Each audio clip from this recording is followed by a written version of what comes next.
আজকের যে টপিক নিয়ে আমরা আলোচনা করব, ফাইন্যান্সিয়াল ইয়ার বানাতে গিয়ে অনেক সময় একটা সমস্যার সম্মুখীন হচ্ছি। যেমন এখানে আমি দেখাচ্ছি আপনাকে নিউ ফাইন্যান্সিয়াল ইয়ার। তো আমি ক্লিয়ার যখনই করছি তো এখানে ভুলভাল ডেট দেখাচ্ছে, 01/02/2025 টু 31/1/2026 বা অন্য কিছু যে ডেট হতে পারে, যেটা হওয়া উচিত ছিল 01/04/2025 টু 31/3/2026। তো ডেটটা ভুল আছে। এর মানে হচ্ছে আগের বার যে ফাইন্যান্সিয়াল আমি বানিয়েছিলাম সেটা ভুল ছিল।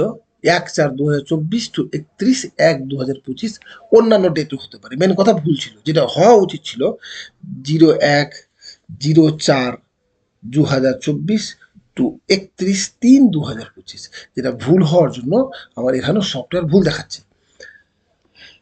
এটা সলিউশন করতে গেলে স্কেপ কি প্রেস করতে হবে, আবার স্কেপ কি প্রেস করে এন্টার করে নর্মালি মার গেটওয়ে দিয়ে আমি সফটওয়্যারের মধ্যে ঢুকে যাব।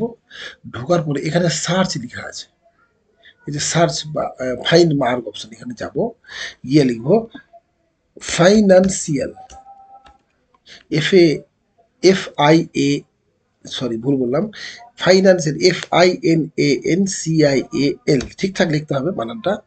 ফাইন্যান্সিয়াল লিখলে এখানে তিনটা অপশান এসছে। মাঝের অপশানে লেখা আছে report, management report, utilities, multi editing, edit financial period. আমি এডিট ফাইন্যান্সিয়াল পিরিয়ডটাকে চুজ করবো, ওখানে ডাবল ক্লিক করে দেবো জাস্ট।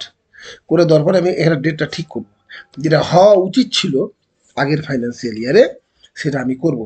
01/04/2024 টু 31/03/2025, যেটা হওয়া উচিত ছিল। এখানে কোলন টোলন দেওয়ার কোনো প্রয়োজন নেই।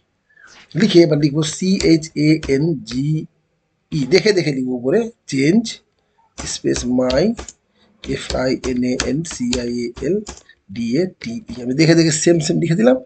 এন্টার মারবো, এন্টার মারবো, সফটওয়্যারটা বন্ধ হলো, আবার চালু করছি।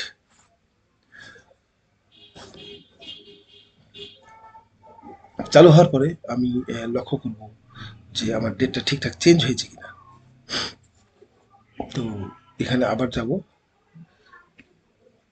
লিখবো ফাইন্যান্সিয়াল, এখানে গিয়ে ক্লিক করলে আমি দেখতে পাবো আমার ডেটটা সঠিকভাবে চেঞ্জ হয়েছে। ঠিক আছে, চেঞ্জ হয়েছে। এখন আমি স্কেপ কি দিয়ে ব্যাকে যাব। এটা করে নেওয়ার পরে একবার এরর চেকিং চালিয়ে নেবেন। এরর চেকিং, এক্সিটে গিয়ে এন্টার করে এই যে এরর চেকিং, এটা একবার চালিয়ে নেবেন। আমি এখন চালাচ্ছি না, আপনাদের শেখানোর জন্য, পরে চালাবেন, চালালে ভালো আছে। আমি এখন ফাইন্যান্সিয়াল ইয়ারটা এবার চেঞ্জ করব। এবার আমি এক্সিটে গেলাম, এখানে এন্টার করব, নিউ ফাইন্যান্সিয়াল ইয়ারে যাব। বানাতে গিয়ে এবার দেখুন 1/4/2025 টু 31/3/2026, এই যে প্রপার আছে, একসেপ্ট করে আগে প্রসিডিওর মেনে যাবেন। আমি একটু আগে এটা নিয়ে ভিডিও বানিয়েছি, ভিডিওটাকে ফলো করবেন, এন্টার করবেন, প্রপার ডেট চেঞ্জ হয়ে যাবে আর কি। দেখুন আমি দেখাচ্ছি,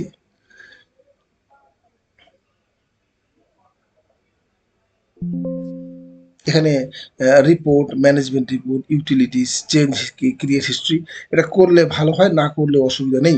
ওকে করবো, করে নেওয়ার পর মার্ক গেটওয়ে দিয়ে যাব। আমার ডেট দেখুন 25-26 ফাইন্যান্সিয়াল ইয়ার, 1/4/2025 টু 31/3/2026, এন্টার করে দেবো। করে নিয়ে নর্মালি কাজ শুরু করবো। দেখুন আমার এখানে নিয়মিত ডেট আসছে 1/4/2025। আপনাদের ভিডিও দেখার জন্য ধন্যবাদ।